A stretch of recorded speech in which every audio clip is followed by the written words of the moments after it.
उत्तर प्रदेश के पूर्व उप मुख्यमंत्री और राज्यसभा सांसद दिनेश शर्मा हमारे साथ मौजूद हैं। दिल्ली में इनको एक नया मकान मिला, उसकी नेम प्लेट को लेकर जो है वो एक कंट्रोवर्सी शुरू हो गई है। हालांकि इनका कहना यह है कि ऐसी कोई कंट्रोवर्सी मेरी तरफ से पैदा नहीं हुई है। तुगलक लेन से दिक्कत थी आपको, आपने विवेकानंद मार्ग चूज किया? दिक्कत थी ऐसा मैंने कहीं अभी तक तो उल्लेख नहीं किया, लेकिन जो सामान्य प्रक्रिया पहले मैं उसको बता दूं कि जब मैं कल प्रवेश कर रहा था उसके पहले मुझसे लोगों ने कुछ दिन पहले पूछा था कि नाम पट्टिका क्या लिखना है। हमने कहा जैसा आसपास लिखा हो वो लिख देना और मेरा नाम लिख देना। आसपास जो नाम पहले से लिखा था उसमें विवेकानंद मार्ग और तुगलक लेन दोनों लिखा हुआ था। तो मेरी जो नाम पट्टिका है तुगलक लेन हटाया नहीं है, विवेकानंद मार्ग भी लिखा है और तुगलक लेन भी लिखा है ब्रैकेट पे। इसका सीधा सा तात्पर्य था कि जब अब गूगल से आप सर्च करोगे तो उसमें तुगलक लेन नहीं आता है, वो जगह विवेकानंद रोड आती है।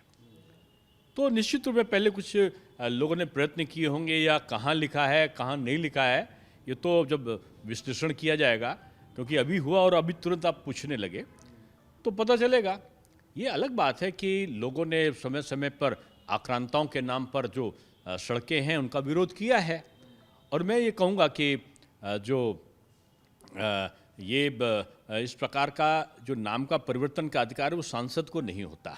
मैं 11 साल महापौर रहा हूँ, नगर निकायों को उनके बोर्ड को होता है या सरकार को होता है। तो ये सरकार का काम है बदलना, नगर निकाय का काम है बदलना, ये सांसद का नहीं है। हमने तो एक प्रचलित प्रक्रिया जो वहाँ और बंगलों के बारे में थी वही अपने में रखी। इसके पहले भी अकबर रोड की बात करी जाए, बाबर रोड की बात करी जाए, मुफ्तवा उस पर कालिक पोती गई थी। और आपको लगता है कि मैं ऐसी चीज़ों का मैं बिल्कुल समर्थन नहीं करता। कालिक पोतना यानी कानून को अपने हाथ में लेना ये उचित नहीं है। पार्टी के शीर्ष नेता है आप, आपको लगता नहीं है कि लोग आपका अनुसरण करेंगे? एक सांसद ने और नेम प्लेट पर इसको लिख दिया है विवेकानंद मार्ग, लेकिन आपको लगता है कि नाम बदले जाने चाहिए?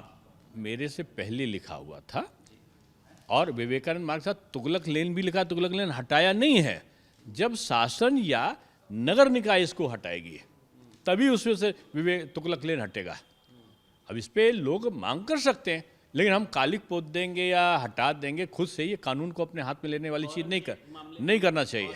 मामले को लेकर लगातार समाजवादी पार्टी की तरफ से आपने देखा किस तरीके की प्रतिक्रिया आई है। खुद डिप्टी सीएम केशव प्रसाद मौर्य ने कहा कि उनके अंदर औरंगजेब की आत्मा घुस गई है।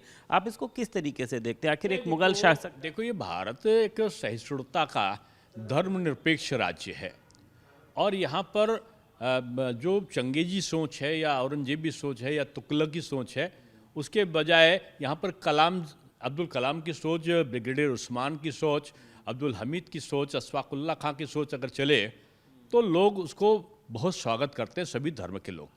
अलीगढ़, सर एक आखिरी सवाल, मुझे पता आपको देर हो रही, अलीगढ़ मुस्लिम यूनिवर्सिटी में आपने देखा कि किस तरीके से होली के है कि ऑटोनोमस बॉडी होती है कोई भी विश्वविद्यालय, अगर वहाँ किसी धर्म के लोगों को कोई पर्व मनाने की अनुमति दी जाती है, जैसा हम भी लखनऊ विश्वविद्यालय में होता है, तो सामान्यतः अगर दूसरे धर्म के लोग अपना पर्व मनाने जाते हैं तो उनको अनुमति दी जाती है। तो ये विश्वविद्यालय प्रशासन को देखना चाहिए कि वो एक के साथ पक्षपात और एक के साथ अन्याय ना करे। अगर किसी को देते तो सबको दे, गुजिया भी लोग मनाएं, सेवैयाँ भी खाएं, क्या अर्ज है। लखनऊ के मौलाना साहब लोगों ने कितने अच्छे बयान दिए अपने आप से, राज्य सरकार ने नहीं कहा उनको। उन्होंने कहा कि जो हिंदू भाइयों की होली है उस दिन और जुमा की नमाज भी है, तो क्योंकि 1-2 बजे तक का चलती है होली, तो 2 बजे से लोग मनाएं, 2 बजे से जुमे की नमाज अदा करें। कितनी बड़ी बात कही।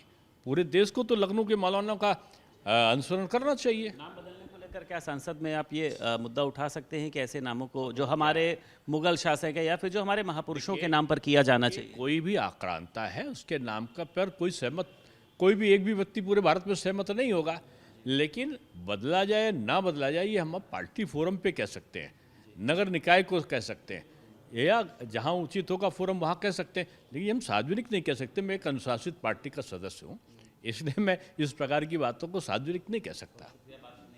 हमारे साथ राज्यसभा सांसद दिनेश शर्मा मौजूद थे। लखनऊ से वीडियो जर्नलिस्ट सौरभ के साथ संदीप खेर, भारत समाचार।